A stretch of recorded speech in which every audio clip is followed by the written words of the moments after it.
Happy Wednesday, boys and girls. Today we're going to be reading Chapter 3 of Where the Red Fern Grows, my all-time favorite novel by Mr. Wilson Rawls. But before we get started, at the end of Chapter 2, Miss Lynn's asked you how you may have felt when you really wanted a pet. And I want to go a little bit deeper into that, and I want you to think, have you ever felt the disease of puppy love? So before we get started, I wanted to show you, these are Miss Lynn's childhood dogs. They were my pets when I was around the same age as Billy, our main character. On the left, you see Mr. Boomer. He just showed up at our house in the summer when I was between the 3rd and 4th grade. And on the right, you see Mr. Boo Bear. He was a black lab, and he was also a hunting dog, as he was my daddy's bird dog. So I know how it feels to love a pet and to take care of a pet, and that's one of the reasons why this story is so important to me, because I have made the connection with how Billy felt. So we are ready for Chapter 3, Where the Red Fern Grows, but before we get started, here's a heads up. At the end of Chapter 4, on Thursday, you will have a test over the first 4 chapters, and this will be on Google Classroom, and this will be a recorded grade in your grade book that will go into Power School. So you need to be reading and you need to be listening. I'm giving you a lot of vocabulary that's very important. So on Thursday, at the end of my reading, you will have a test.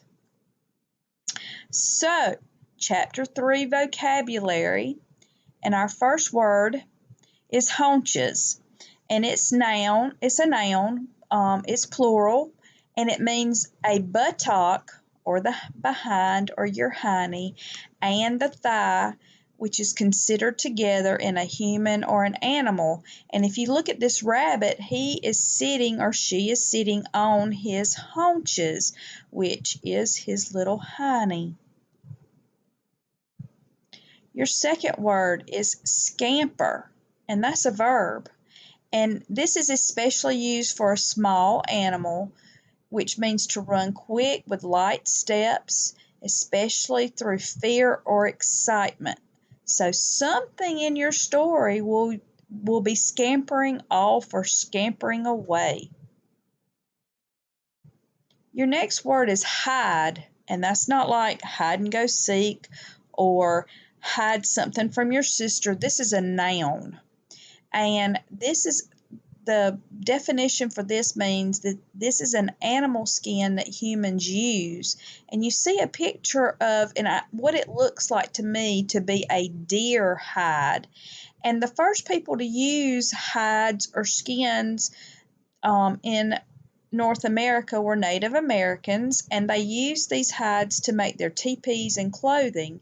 And still today, animal hides can be used to make leather goods for our shoes and our gloves and for our winter coats. Our next word is heft, which is a verb. And this means to measure the weight of someone or something. So think about it. Has your grandmother, your grandfather ever picked you up and said, "Whoa, you have gotten so heavy"? They're measuring your heft, which means how much you weigh. Our next word is urgency, and it is a noun. And if you ever see a police car, or if you ever see an ambulance, or if you ever see a fire truck and they have their lights and their sirens going, you know they're trying to get somewhere very quickly. And they have a sense of urgency about them. And urgency means the importance of requiring swift or fast action. So these firefighters and ambulance drivers and police officers are trying to be urgent or showing urgency towards, maybe it might be a fire or somebody who's sick or a traffic accident. Our next two words kind of go together. And if you look at the surprise on this person's face.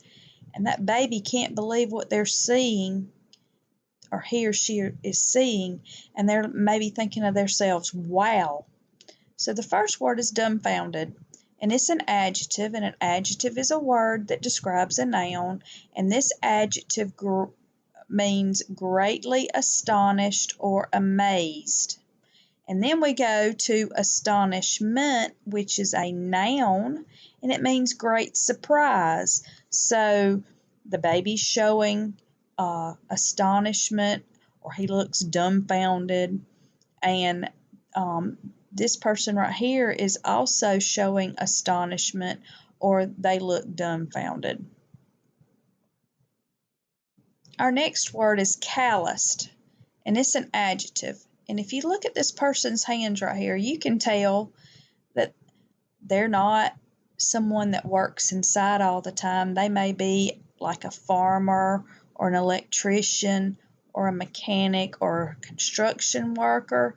They could be a welder or a logger or a fireman, or there are other careers, but it means having an area of hardened skin, and these normally form on people who work with their hands or stand on their feet each day.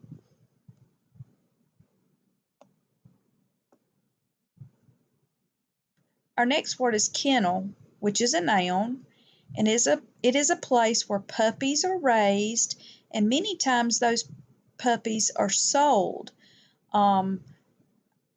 Our black lab, Boo Bear, that I showed you earlier, he was raised in a kennel with the mama and the daddy, and when he was a puppy, I went to the kennel and I picked him out, and my mom and daddy paid a fee for us to bring Boo Bear home. Another word today is the word quavering, and that's a verb.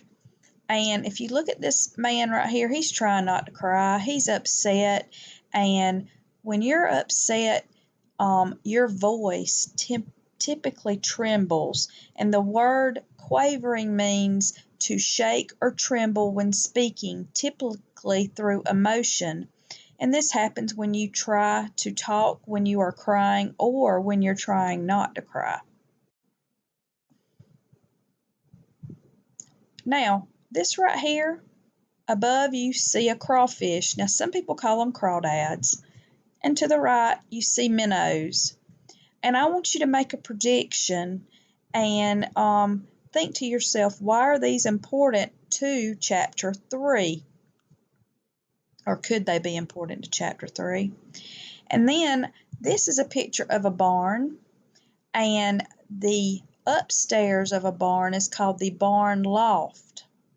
And the barn loft is used many times to store important items like hay, so they would stay dry. And many times the farm animals come in at night and they stay underneath. So you wouldn't want to store your hay that you'll use later on downstairs where the animals could get to them. That's the end of the key points for Chapter 3.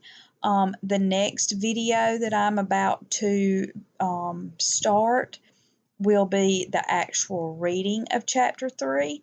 So I will see you in just a minute.